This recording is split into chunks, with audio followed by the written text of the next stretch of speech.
సాక్షాత్తు ఆదిశేషుడిపై కొలువుదీరిన ఆ మహాశివుని ఆలయం గురించి తెలుసా? ఉత్తరాఖండ్లో భూమికి 90 అడుగుల లోతున ఉన్న ఈ పాతాళ భువనేశ్వర్ ఆలయం మన హిందూ ధర్మానికి సజీవ సాక్ష్యం. శివపురాణం మరియు స్కందపురాణాల ప్రకారం ఈ ఆలయం త్రేతాయుగం నాటిది. 4 ద్వారాలు ఉన్న ఈ ఆలయంలో ఇప్పటికే 3 ద్వారాలు మూసుకుపోయాయి.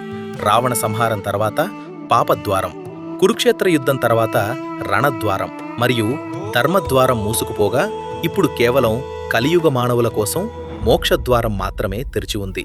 స్వయంగా పాండవులే ఇక్కడ మహాశివుణ్ణి పూజించిన ఆనవాళ్లు నేటికీ కనిపిస్తాయి. ఇక్కడి మరో అద్భుతం ఆది గణేశుడి శిరస్సు. శివుడు ఖండించిన వినాయకుని అసలు తల ఇక్కడే పడింది.